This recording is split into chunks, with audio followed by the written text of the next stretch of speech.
guys, welcome back to Strong Successful Male.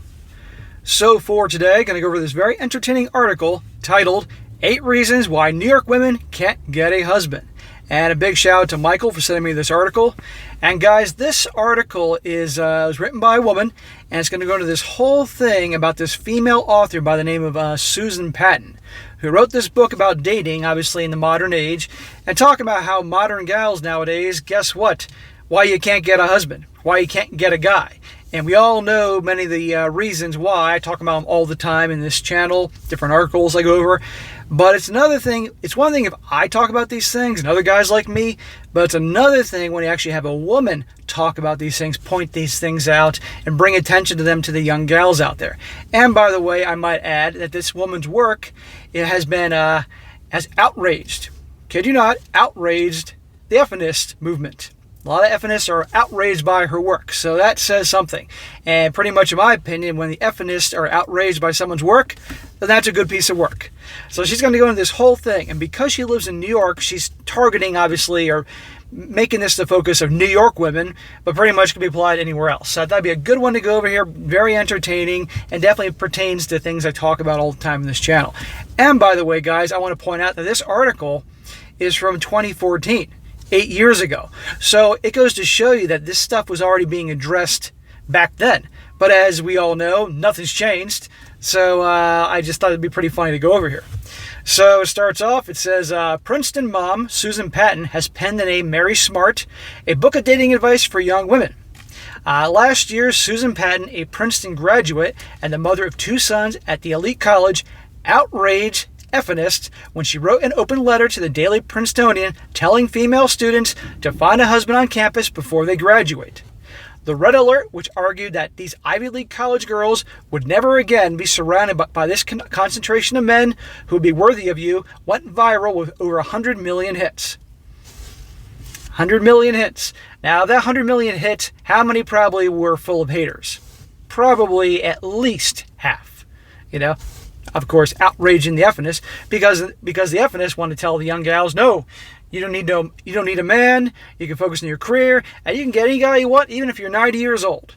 Well, how's that worked out? How many articles have I done where the gals are complaining that they can't get a man, that no man wants them because they're 38 years old and blah blah blah, when they had plenty of opportunities when they were younger and passed over really good guys, or they say that there's no good men out there, which is complete crap. It's just that our society has conditioned the gals, or shall I say the feminist influence society has conditioned the gals to think that pretty much even an average chick, even a below average chick, is entitled to a guy who's like a 9 or a 10 in their view. With all the 6 feet tall, 6-figure income, 6-pack, 6 or more inches down south, trust fund, yacht, private jet, you get my point. Now Patton, independent HR consultant who lives on Manhattan's Upper East Side and who's been dubbed Princeton Mom, has capitalized on her fame with an old-fashioned dating manual called Mary Smart. Published this week, the book argues that co-eds have a limited shelf life as young, beautiful women who are as attractive to men or as fertile, and advises them to spend 3/4 of their time in school on the hunt for Mr. Right.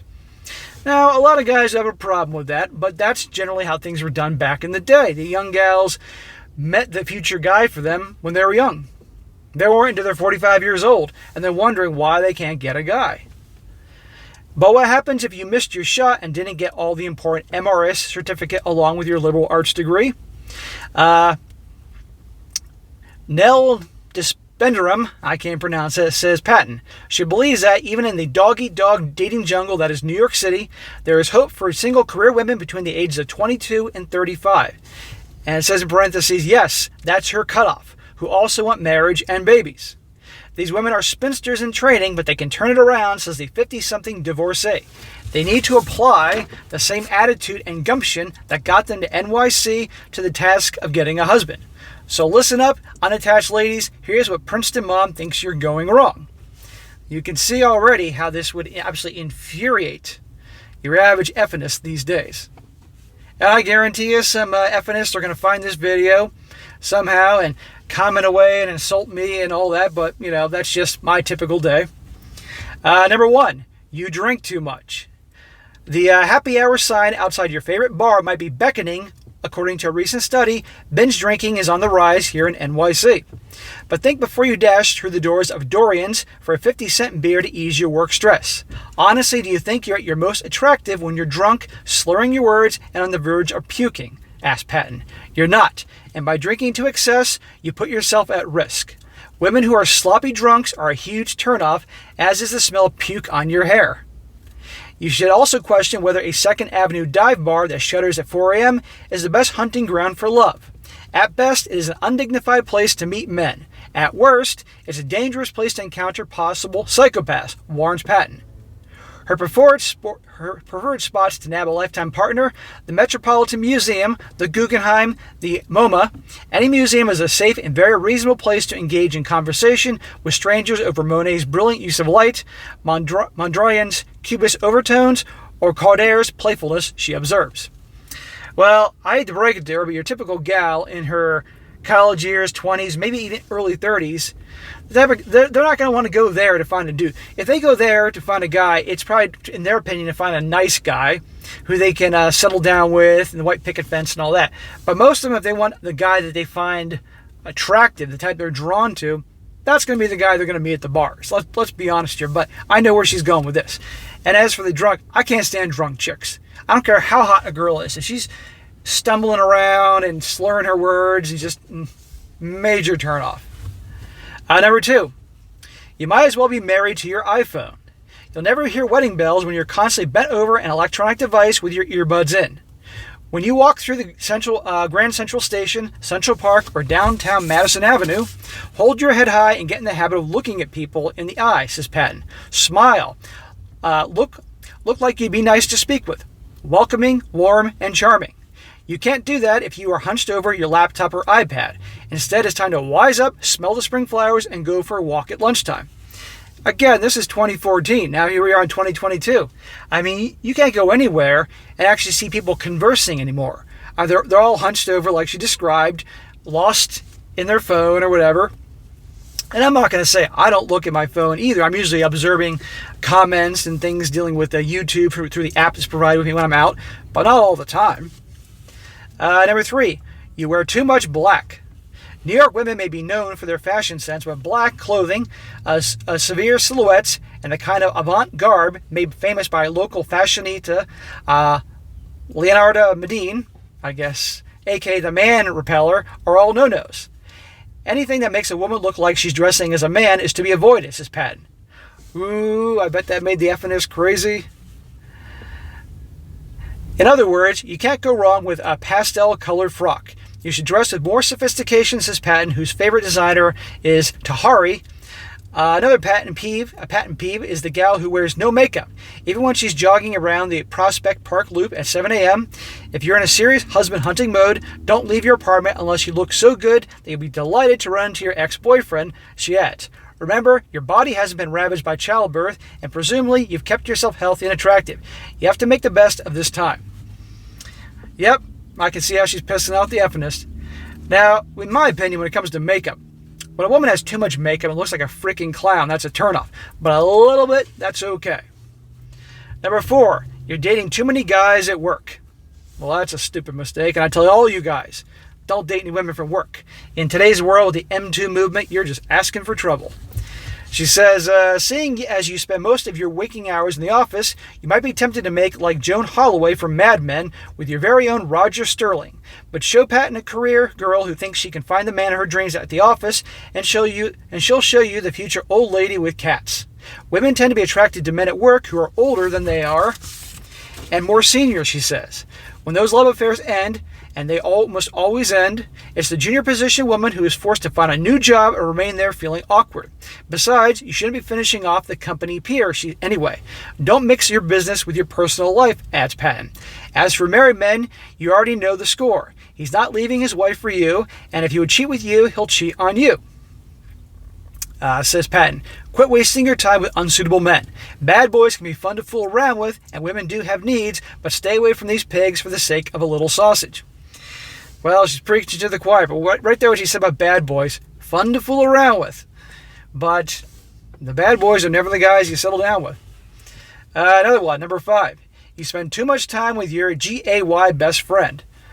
Do the funnest of your funnest nights out always end up in therapy?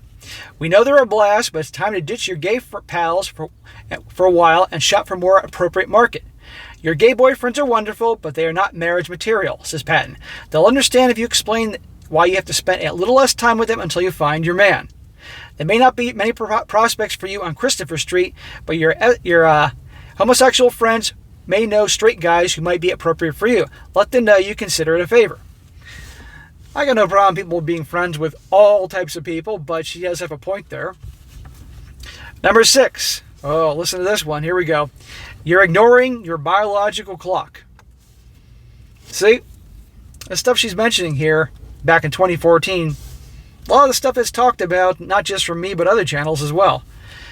Number 6, in a city like New York, where a girl is bombarded by subway ads for IVF clinics, fertility, and all manner of assisted reproductive techniques, it's all too easy to put your ambitions for motherhood on hold. No, no, no, shrieks Patton. If you aspire to motherhood within marriage, you have a limited window of opportunity within which to find a husband and bear your own children. To all those women who want to have children naturally with the support of a husband, she sounds an unapologetic wake-up call. You're not getting any younger, says Patton, but the women who are competing with to get a man you're interested in marrying are most certainly getting younger. In other words, okay, you want to have children, you're not getting any younger, so the biological clock's going off, so you're going to have to obviously career, husband, career, family. And again, you can see how this would infuriate the feminists. And I've known women that have had the idea like, I can just wait and do the in vitro thing or have my eggs frozen. Well, that costs a lot of freaking money and doesn't always work. I've known somewhere that they've done it and it hasn't worked. Number 7. Oh boy, here we go.